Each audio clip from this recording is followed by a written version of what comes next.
Welcome back once again to Season 4 of the podcast. I'm your host, Amanda Blackwood. As many of you know, I wrote my autobiography as a survivor of human trafficking. It's called Custom Justice. But if you didn't know, you do now.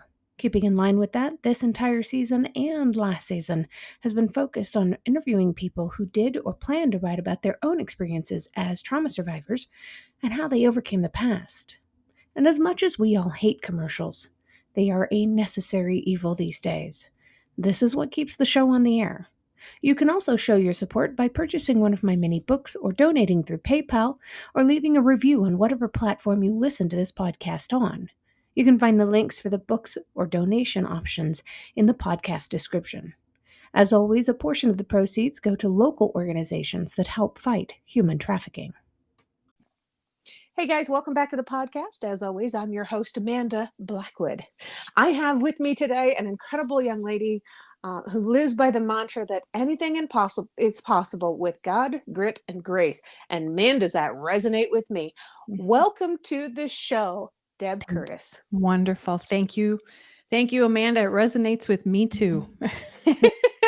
Well, I mean, with the kind of lives that people live, I think that a lot of people can probably identify with that, especially believers.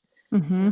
And I love reaching out to believers, but I know that I have a huge audience of people who are not believers yet. But we might change that. You never know. You never know. Right. And even believers can stray away and we have to find a way to reel ourselves back into him. So we're all human, and it happens. Yep. I strayed for years. Yeah, I've done my amount of stray too. So I've asked for forgiveness. Thank goodness he forgives.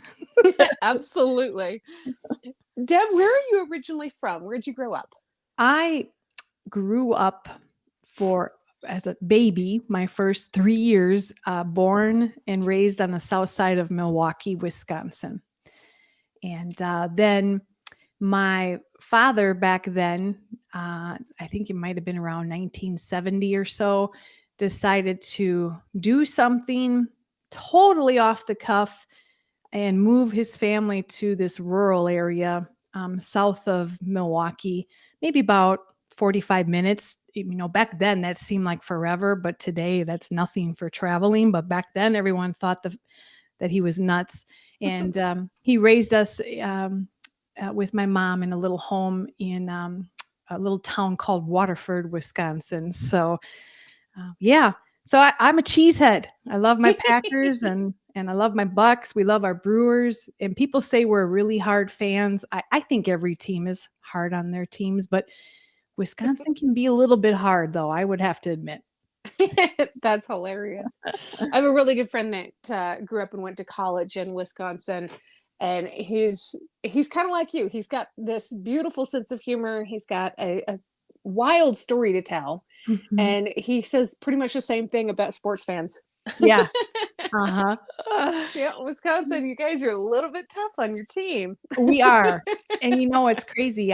Where I live now, we moved further south. So we're in this county that's on the border, the north border of Illinois. And half of our area here is Chicago fans. So Bears and Cubbies and then the other half is Wisconsin. So we truly have fun. Our subdivision's 50-50 and for a long time there, the Packers were doing well, but I think the tables have finally turned, and we're going to see some greatness out of Chicago. So let's see what happens there. Awesome. So tell me a little bit about the trauma that you had to go through that kind of put you on the life course that you've been on. Yeah, you bet. And the trauma, it comes from personal and professional. And I guess what I'm realizing my theme is throughout life is looking for love in all the wrong places. And, and it all started out back when, we lived in that Milwaukee home on the south side. We were a family of 5. I was the youngest of 3. And then when we moved to this little town in Waterford, a rural area, my mom took care of us kids. She was the full-time stay-at-home mom, and Dad was working crazy hours. I just remember him working full-time overtime. He worked in our basement. He was just working to try to make ends meet. I remember back then our mortgage, my dad, well, he talked about this in my older years, but the mortgage rate on our home back then, on the home that he made payments on, was at 18% because rates were that high back then. Oof. Yeah. Cost of living was crazy. I mean, we know we're in a pinch right now, but let's just say back then, I remember we would ration our milk. We would buy a gallon of milk and there'd be a big old box of the powdered milk. I think it was Carnation made it. It was like Carnation red. instant milk. We had it Thank too. you. Yes. And we would make it half and half. And even 3/4 powder and then mix the regular in. And we did that to survive because money was tight and rates were high and life was tough. But my mom, when we moved to this neighborhood, started to develop some friendships, and she was adopted. So she didn't have any family on her side. We were her family. She was given up as a baby and put on a fire station step. It was determined she had polio and she was going to, have some issues. So her biological parents gave her up. She was from Chicago. And, but she found my dad and then she was blessed with our family, but things started to turn when we moved to the rural area, which is ironic because everyone thinks that the cities can be places where there is a lot of drugs and crime, but the rural areas have it just as much, but maybe more in a silent fashion. So, she just got involved with the wrong people. And some of them were in that new subdivision that we moved into. So, after drugs and Valium, I think she had messed around with the wrong people. And my dad tried to reunite the marriage and it just didn't work. And I was little then. I was only, 8, 9 years old. And I remember my dad packing his bags in their master bedroom. And I asked him what he was doing. And he said he was moving out for good. And I grabbed a bag of Ruffles potato chips and I think a 2-liter of Coke and ran to the golf course and just ate and drank my soda and just thought about it for a while. So, yeah, it was right then and there was my first, if you think about it, our daddies were our first love of man, right? Yeah. And my daddy loved me and I knew my mom didn't love him because she was really messed up mentally.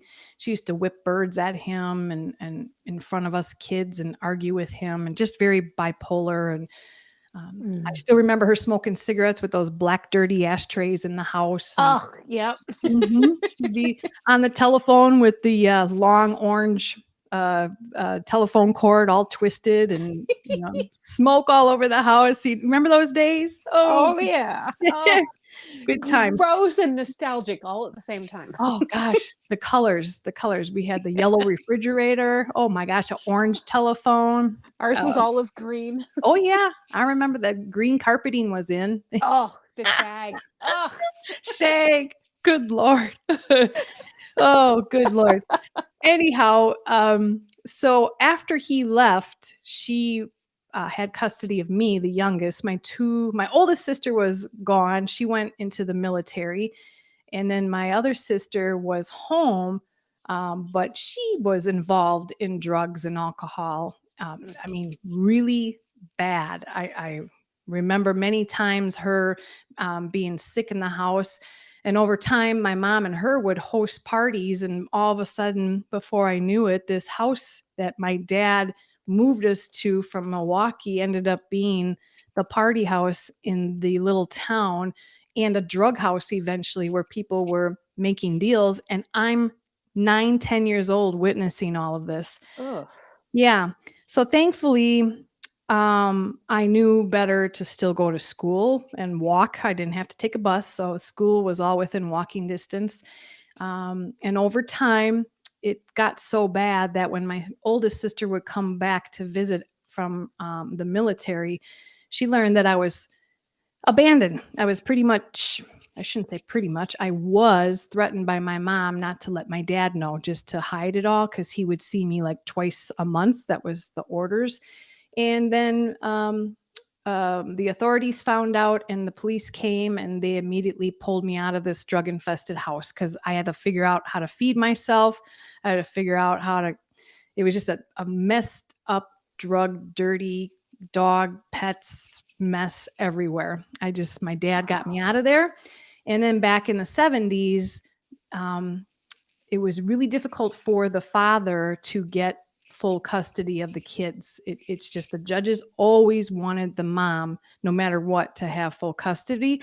So it turned into a battle, Amanda. And my dad was losing. And this ended up being like an 18-month journey of him fighting custody for me. And it ended up being I had to stand up because at that time I was pushing 12 years old because the case was taking that long. And the only way that my dad won custody of me was if I stood up and raised my right hand in court and testified against my mom on the left side with her attorneys and my dad on the right side with his attorneys. And he won custody because I spoke truth. I was finally allowed to say what was all going on. And it was hard. So she abandoned me from that point on for good. For good. And when I say for good, for 40 years of my life, I'm 55 years old, and I reunited with my mom in March of 2020 because of COVID. She was never part of my life prior to then. She missed my marriages. She missed my children. She just missed everything. And she called me up at 76 years of age, crying, scared about this pandemic in March of 2020, living in a drug house, a 1-bedroom efficiency, not doing drugs anymore, but still smoking cigarettes and all that stuff. And she needed help. And so we moved her in with me. Can you believe that? Oh my. Yeah. And she still was bipolar and had a lot of issues. But here's the story, because I got to go back to part of my life, but I'm going to just want to end it on a good note with my mom. I learned to forgive. It wasn't easy when she lived with us. I almost lost my husband and my own family, my daughters, because they were just frustrated with how she was just acting because she's very sick at 76 years of age. And I learned to forgive. And through all that, Amanda, was the lesson learned was that bitterness that was in me all those years was finally released. And now we moved her across town where we live today. She's about 8 minutes away from us, living in a nice senior apartment facility where there's a bunch of elderly people. It's very clean, real modern, and we get her groceries, take her to the doctors. She comes to visit us, and our relationship has mended. And people think I'm nuts, but I think it was a blessing in disguise. She keeps telling me that I'm a blessing to her, and really in reality, I'm glad I had the opportunity to reunite with her, because I feel like when she's called home, I will be free. Otherwise, if we did not have this opportunity to forgive and mend, I don't know how I would feel the rest of my life. You carry that burden on your heart. So I learned how to forgive.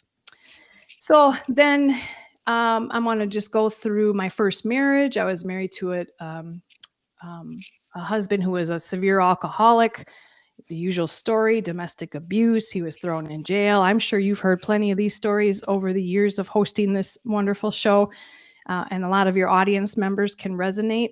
But what was happening, what I learned to do from my childhood days with looking for love in all the wrong places, was hiding what was really going on in my life. Mm-hmm. And even though I was beat up and dragged and all that bad stuff in a very awful domestic abuse marriage, I still showed up in corporate America as an adult, a young adult, and put on a happy face and did the job more so than anyone else, and produced results, but nobody knew what was really going on behind the scenes. Then I started to dance with corporate America as a woman who didn't have a college education, because my dad when he had custody of me, he was paying alimony to my mom, and trying to keep make ends meet with his work of what he was doing. He just said, "I'm not putting you through college, and I'm not signing for a student loan." And I'm like, okay. And everyone else that went to school with me, they're all going to universities.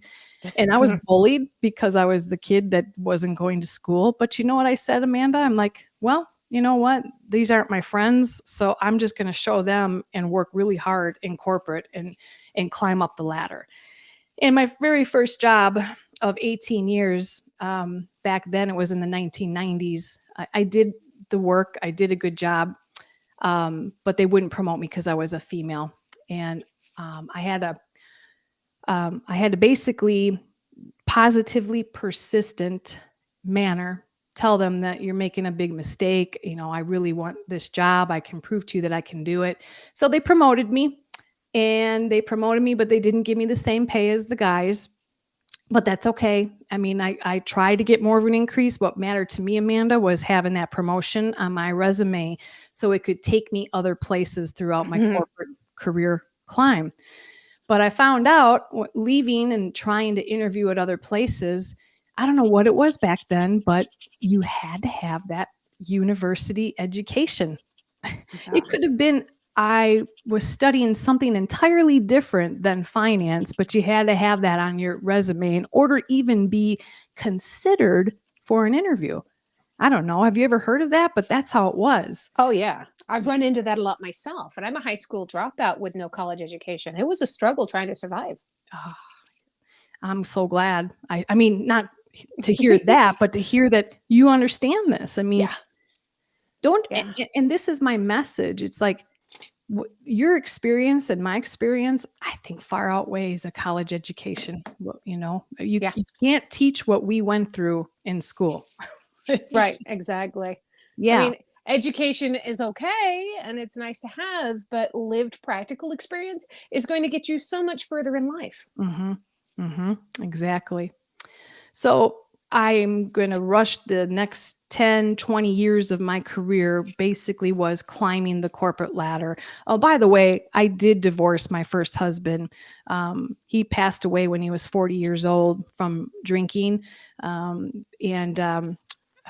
My husband today of 30 years adopted our oldest daughter, who was from my first husband. Aww. So it's a blessing in disguise because she is a sweetheart, my oldest daughter, and I love her to pieces. And I always told my ex-husband, because he had hidden hurts from his past, that if he ever got himself cleaned up, he absolutely could see our daughter again. And I always let her know about him as soon as she was old enough to understand. So anyways, so fast forward to all these last 20 years of corporate, trying to climb, Amanda, as a woman in a male-dominated industry. It was hard enough because I didn't have the college education. Even though the fire in the belly and the performance was on the resume, they would still pass on me. And then I could tell you stories of different stops working for several employers in a male-dominated industry, which is basically business financing, SBA loans. It's very driven by men from corporate America. I mean, who do you think sits in the banks for the majority and is taking care of small business loans? It's always pretty much a male commercial banker. But we're better today than where we were. Let's just say that. So many stories of being passed over, many stories of toxic work cultures, many stories of looking for love in all the wrong places. And I felt like I had to constantly people please, and I don't do that. I'm not people pleasing my way to a promotion. You had to be part of the quote unquote male boy club, right? You had to be part of that, right? And I wasn't going to have it. That wasn't me. So I left corporate America just recently. The chains are off my back, and I can be a voice of reason for women, for people of color. I want unity and diversity, and all people, all genders, all colors to have equality and fair lending practices and fair opportunity at being business owners. Um, what I do is I help people acquire established small businesses through the SBA backed funding, bank financing. And the typical applicant, Amanda, historically, still today, is a white male corporate employee or a former white male corporate employee, which traditionally they've been the breadwinners. Traditionally, they've been promoted and they know how to navigate this area. And we need to do better as a country to teach women and other minority groups to have a fair and equal chance at these opportunities. And that's my passion today because I don't see it. I didn't see it when I was navigating the seas through corporate. I witnessed unfair and equal treatment of loan applicants, just assumptions because people have biases and they're not supposed to, but it happens. Yeah. So I'm that voice, Amanda. Those pains, those hurts, personally and professionally, over 40 years of my life, have created who I am today. And I want to thank you first off for letting me speak so much, because there was a lot to punch in there in a short amount of time. So I'll just pause see if you got some other questions. Well, I've got a few. I was jotting them down when I came up with them. That you said that you were living alone when you were 10. Your mom had abandoned you. Your dad had already moved out. You're forced to live alone. What did you eat? How did you survive? Yeah, I knew, oh man, let's just say the refrigerator was full of mold. The food wasn't good. I learned how to be invited over for dinner at friends' homes in the subdivision, and I'm quite confident that they knew what was going on, or that the mom wasn't present, and they knew my dad. There was a divorce happening. The neighbors knew, but you're supposed to see something, say something. They didn't. But what Right. they did was invite me over for dinner, like after school. I knew the only way that I'm going to survive is to be friends with everybody in this neighborhood to get an opportunity to eat something. And that's how I did it. And then my friends knew when they came over, the house was just a shambles, and they knew my mom wasn't there. So they were real helpful too, but they didn't tell their parents either. It is true. Do you think that still resonates today, that people see something and they still don't say something? Oh, absolutely. We see it all Yeah. the time. You Mhm. know, when somebody's being assaulted somewhere like a train station or on the streets of a busy sidewalk, Uh-huh. people would rather pull out their phones and take videos and photos than Yeah. step in and actually do anything to help. And Mhm. it's always been the way. I mean, I think that it's wonderful that people like you are out here wanting to change this mindset, Uh-huh. but Yeah. they see something, say something actually started out as, I think it was a subway slogan in New York City, and it's been Okay. adopted now for all over the country. It started out as see something, say something when it comes to assault on the subway. Mhm. Or I think it was maybe jumping the rails at the subway, something silly, something Yeah. small. Mhm. It's now been the adopted slogan for most of the anti trafficking organizations in the US. It is something that I was taught when I was a flight attendant. Mm. It's Mhm. taking off and it's helping, but there's still too many people out there that say, I'm not going to get involved. Or there's Right. people who say, if I lift a hand to help that person, I can get sued Yeah. because this happens. Mhm. And it's sad. It is sad. And I think back to some of my corporate employers where there was a male toxic supervisor, and all the women on the team, they knew he was destructive to women, but they wouldn't say anything for fear of retaliation. So Yes. that, I call that the corporate culture of silence. People are afraid to say something. I hate to admit to it, but I was in that exact situation Mhm. as recently as 2019. Yeah. I know. I mean, I don't know your situation, but I'm with you. And Yeah. I'm so glad you're speaking up to that, because women need to know they're not alone. Cause I always thought, is this just me? Right. And it's not. But the scary thing is, and I'm actually speaking up on this, there's human resource departments, and I have learned through my, yes, you know where I'm going with this. They Yep. shouldn't be called human resource departments. They No, should be called they're corporate. company resources. Yes, corporate leadership protection department is Yeah. what it should be called. Yeah. Don't even go that route. It's you're just asking for your ticket to be pushed out is what it Right. is. Yeah. So that see something, say something. It was not practiced in the 70s, and here we are, 2023, and we still have work to do. Absolutely. Yeah. So much work. Yeah. In 2019, um, to make note of your human resources comment, I have to agree. I was being followed home by another employee. I was being threatened and constantly harassed. I had lies being told about me, and this was all within my first month on the job. Mm-hmm. When I told human resources what was happening, they said, "Oh, do you need me to do anything?" That should not be a response. Yeah. Wow. And then fast forward 3 years later, they overheard a conversation. I was on the phone with my lawyer about my human trafficking case. They found out I was a survivor of human trafficking, called me into the human resources office, and fired me Oh my gosh. after 3 years on the job. Because of overhearing that conversation. Yeah. Yep. That's, And it was a boys' club. It was absolutely a boys' club. yeah. The only woman who was a part of the boys' club was the head of human resources. Yeah. Oh, it's all too familiar to me. Yeah. So, All too familiar. did Mhm. your mom ever apologize to you now that you've been able to kind of have a communication relationship with her? Not direct, because Yeah. so much happened.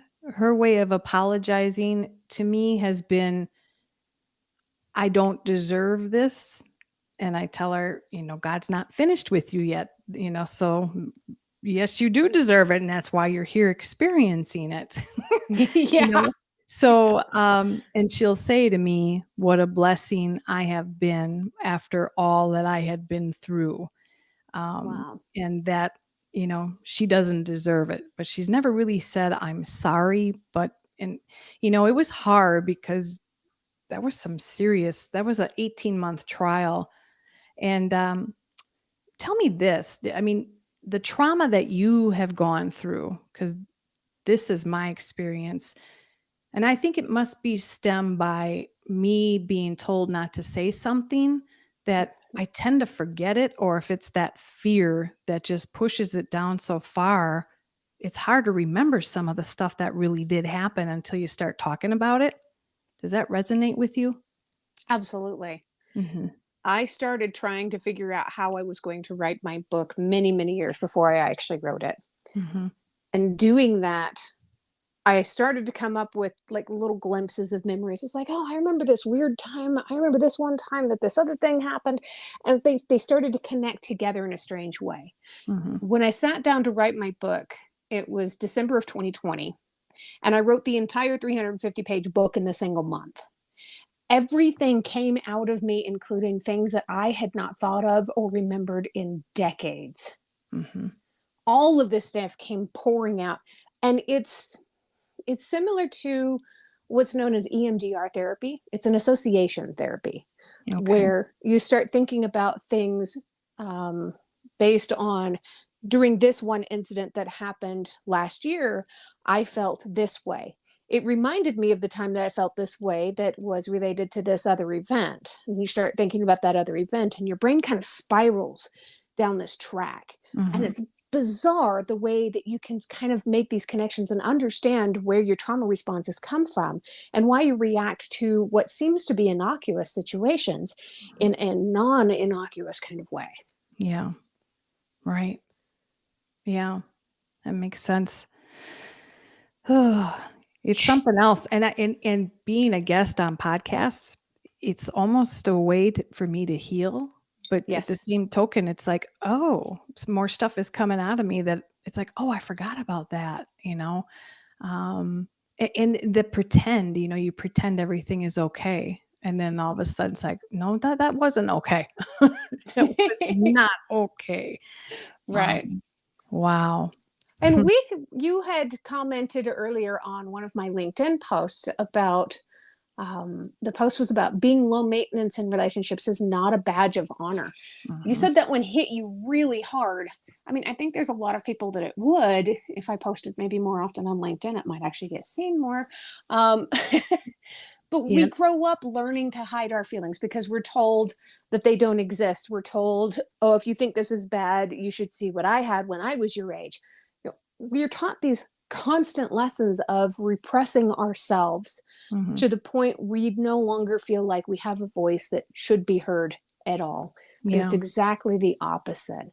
And when you start getting heard, that's when Mhm. all that stuff starts coming out because you have pushed it down for so long. Yeah. Yeah. And I think at the time sitting in the conference room with all men with our, loan committee approval meetings, and I'm the only woman, I didn't even want to blink my eyes.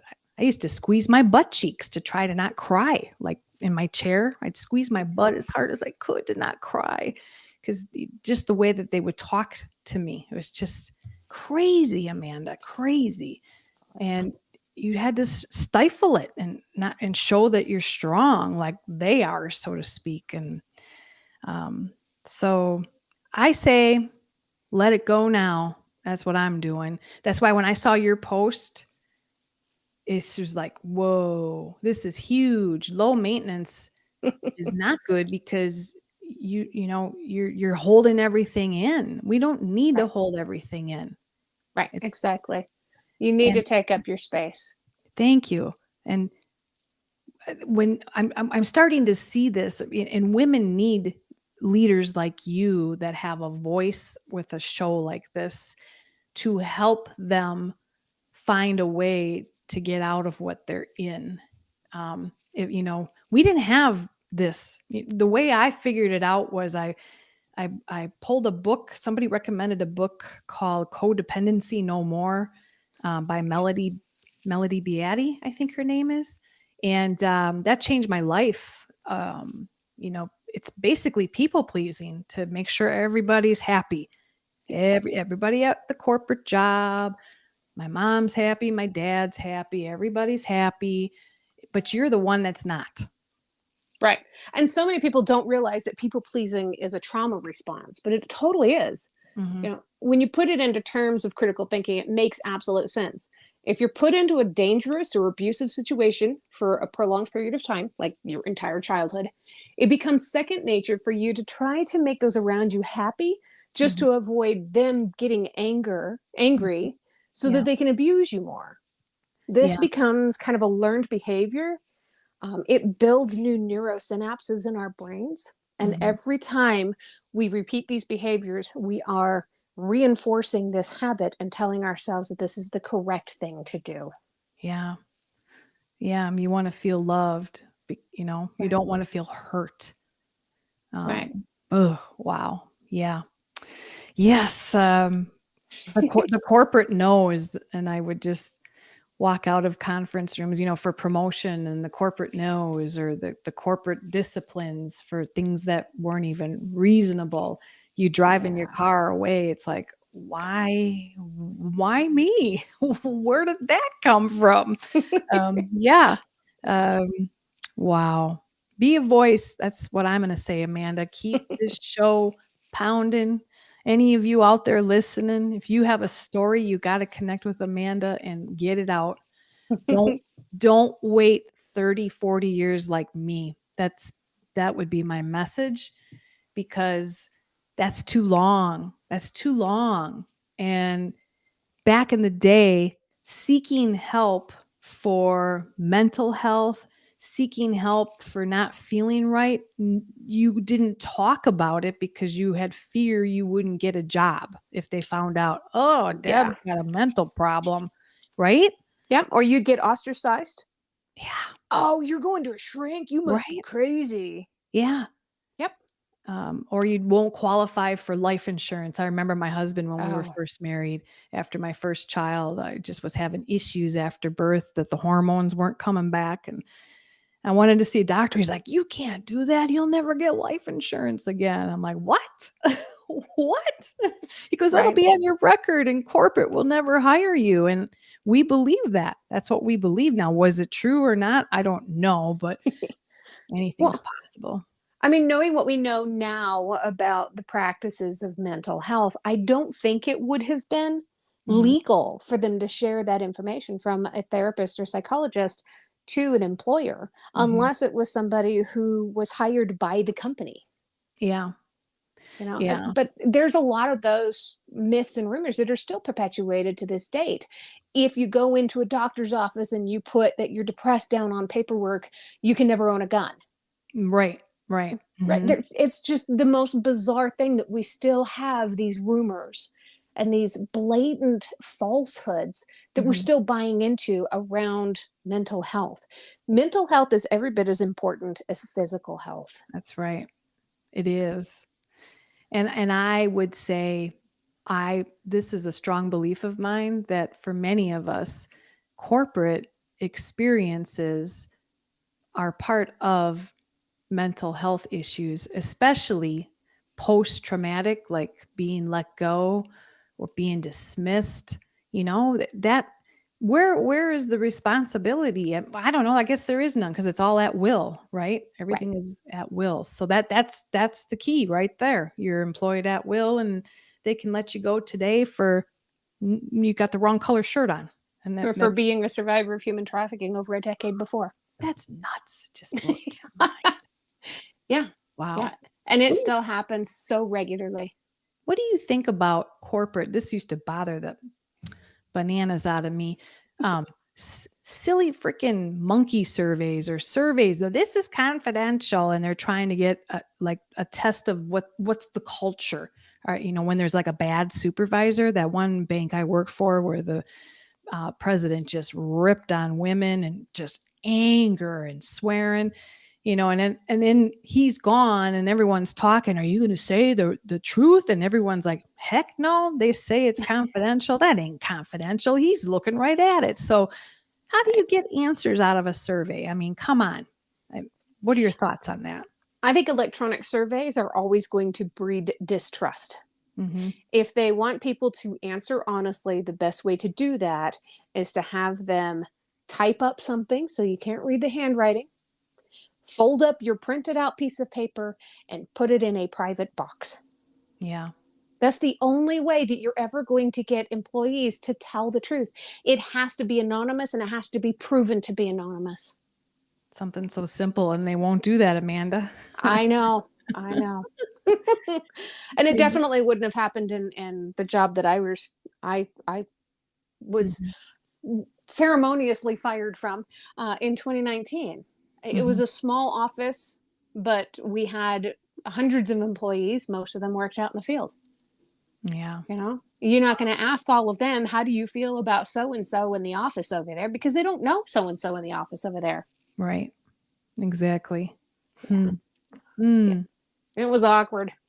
So tell me about Indeed. how has God shown up in your life through all of this? Yeah. Um, well, I asked in my younger days when the family was broken. Believe it or not, at 9 years old, when I ran away with that bag of potato chips and the 2 liter of Coke, Mm-hmm. I just prayed that our family would be normal and that I wanted a normal family. I didn't really know, like, is there a God? But my mom did take us to Catholic Sunday services, and she would go early to make sure we sat in the front pew. And if we didn't get the front pew, it was going to be a bad Sunday. Let's just say that. She was real strict, and I didn't get much out of the Catholic religion at 9 years old. None of that meant anything to me, but I knew there was a higher power that was being talked about. So I remember then praying for, I just want a normal family, Amanda. I remember just praying that. And then the first marriage falling apart. and being a complete nightmare. I can still remember crying my eyes out, sitting on my bed. And at that point, I knew there was a God. And I had this belief that you can't break up a marriage because it's, it's in the Bible. You got to stick Yeah. together through goodness and through health and bad and everything. And I'm like, Lord, tell me, this is bad. And I talked to some ministers at the time, and they're like, oh no, if he's hurting you, if he's trying to kill you, you have the right to leave that marriage. Right. So after 3 attempts of leaving, my dad rescued me a second time with my big old Uncle Joe and police with a restraining order the third time, and got me out of the apartment that we were living in. And I still was praying for a normal family. So here I am at that point. I was approaching my late 20s, and I met a fella that worked at the same company that I did for that first 18 years. And he was previously married. We knew each other probably for 10 years. I knew him through his marriage. He knew me through mine. He got divorced, and we were always good friends. We used to compete against each other on the same team at work. And I swore I would never date anybody that I worked with, but he was persistent and asked me several times. And I finally caved in. And the only way, Amanda, that he would consider dating me was if I was a believer. I had faith in a relationship with Christ. And I did. We had conversations on the phone, and we did in person. And we were going to a very well-known Christian church. And then we started seeking marriage counselors because we were engaged pretty darn quick. My dad was scared for my future. He's like, you're rebounding too fast. I'm like, no, I think this is the one. You can't blame him after what he saw I had been through. But then our pastors are like, okay, either you get married now because you can't live together, you're living in sin, or you separate and plan your wedding, and then you're back together again. So we got married right away. We got married within like 90 days, and it's going to be 30 years later. Oh my gosh. Yeah. And prayers were answered because I have 3 beautiful daughters, the oldest from my first husband. And my husband today adopted her when she was 4 years old. And I'm a new grandma. I have 4 grandbabies. And Oh my gosh. those are my 2 oldest daughters. They married their high school sweethearts, and they're both expecting each their third in November of this year. And we still have our 16-year-old youngest daughter living at home with us. So God is really showering me with family now, called children and grandchildren, and a blessing with a wonderful, faithful husband. Our faith is strong. So to all of your listeners out there, don't give up, because he does. He will answer prayers in his way and in his timing. And it might be a while, so just believe and hang in there. Well, congratulations on being a grandmommy. My son and his wife just had a baby last year in the spring, Okay. and my husband's daughter just had a baby last month. Oh yeah. It's crazy. They're having lots of kids these days. Is it Oh just my me? gosh. Oh, I'm just excited. You know what? I have to thank the pandemic. Pandemic Yeah. helped out at least a little bit with this. Yeah. People were forced to stay inside and have communications with the people in their world. I tell everyone these are my COVID babies. They are. But I'm like, okay, that's enough. We can stop. Give it a little space. You don't need them Right. back to back right now. Yeah. It's a joy. And my mom, she gets to be a part of those grandbabies too. Aw. And my daughters, they knew what it was like not to have her around. So they were bitter for a long time without her being around, but they forgave her, and they love her. And So isn't that's really nice how that all came. I lost my dad about 5 years ago unexpectedly. Mm. He was my hero. Oh, He saved me, from the abandonment. He saved me from the first marriage. And we went fishing all the time in Wisconsin. I have a crappie, a bluegill, and a smallmouth bass mounted that I caught with my dad. So those are some great memories. oh, that's so cool. You actually have true trophies. Yes, I do. I'm proud of those. Yeah. Yeah. Good Wow. times. Good fish in Wisconsin if you ever want to come fishing. Oh yeah, absolutely. Mhm. I haven't been fishing since I was probably at about 18 years old. Yeah, It's it's been a great. while. I miss it. I haven't gone myself in a while. My dad, Yeah. he loved to fish every day. He was always fishing. And he cooked really good bluegills too. Oh my goodness, Mm. they're good. Yeah. So, would you consider yourself to be an introvert or an extrovert? And have you always been that way, or did you think that changed? Mm, yeah. Everybody perceives me as an extrovert. And for the majority of my life, I always said I was an extrovert. And I realized through my healing as I'm older now that extrovert was the pretend person, that Yeah. everything is okay. In reality, Amanda, I know I'm an introvert. I love to be home when it's quiet. These days, I'm more of an introvert just to be safe and to stay home. Um, Everyone says they think of me as an extrovert. I tell them no, I'm an introvert that pretends to be an extrovert because that's how I grew up, people Yeah. pleasing and trying to find love. Does And that make shopping the sense? neighbors' houses for food. Yeah, exactly, Yeah. exactly. Yeah. So, I grew up for a little while as an extrovert and started very quickly changing into an introvert. I was A type personality when I was a kid, and I'm way more relaxed now. mhm. But I didn't want to face that for a long, long time. When I was a flight attendant, I kept on telling everybody, no, I'm totally an extrovert. At the end of the day, I was so exhausted. All I wanted to do was go home and pretend like people didn't exist. Yeah, And I boy, learned, you yeah. know, and God we bless. do change because of what we've been through. And sometimes that's one of the biggest personality changes I've noticed. So, how long were you a flight attendant for? 2 years, 3 months, 28 days. Not that I was counting. I give all of them so much kudos. God bless them, especially these days. Oh, Lord. it Wow. was it was a wild existence. That was 2013 to 2015. Okay. Okay. Yeah. And I remember being a little girl dreaming to be a flight attendant. Oh my You know, gosh. it's just strange. I never dreamed of it. I Okay. never wanted to do it. I went to an interview because I had a character that I was trying to write in a short story that I was putting together. Okay. And that character didn't show up the interviews and they hired me. Wow. Look at that. Twists and turns along the way.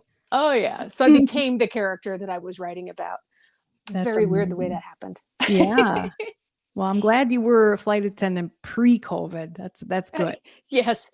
Yeah, I can't even imagine now. Oh. Yeah. Uh-huh. Wow. Oh, what a Well, story. What a story. Yeah, I don't like flying anymore. It's just I prefer to just stay home. There's plenty to see here in little Wisconsin. yeah. I do public speaking sometimes out of state. And in April, at the end of April, I was doing a talk down in a church in a small town in Arizona. And my Okay. husband and I, rather than flying, we opted to drive and we jumped in his Corvette and dropped the top and went. And it Good was a for you. blast. Now that sounds like fun in a Corvette with the top down. Oh my gosh. That was a That lot of fun. that is a blast. That I would have done the same thing if I were you. Although we don't have the Corvette, so but that maybe we'll rent one and do it, my husband and I. Oh my gosh, yes. Or a Miata. I've had Miatas off and on for years, and that car is so much fun. That's So cool. zippy. That's really cool. Well, Yeah. Deb, there's always one last question that I ask people before I let them go. Yeah. And it's my favorite question, and I get so many different answers. What is one thing that you really love about yourself that's not related to your physical appearance? I would answer, I am a sensitive person. And I used to look at that as negative, but today I look at it as a superpower. Being sensitive truly defines that you're an authentic, honest, vulnerable person. You can't be sensitive when you're faking it, unless you're a really good actress. But for the most part, being sensitive is truth, and that's a superpower. And I believe people want to know you more when you can open up like a book and share your story. And finally in my life, Amanda, I'm here to open my book and share my story. I don't have to hide anymore. And that's my superpower. And it feels good. It's absolutely beautiful. And your website, debcurtis.com. That's DEBCURTIS.com. That's how people would be able to reach out to you to talk about small business ownership and to talk to you about your story and to maybe getting you on their shows or their podcasts. Yes, absolutely. Thank you. Of course. Any last words of wisdom that you would like to leave for anybody? Yes. May we all open up our tables, whether it's in our home, in our business, at work, and practice unity in diversity. That's my message as we end the show. And don't forget to feed those kids. There you go. Thank you. Amen to that. Or I'm going to the neighbors.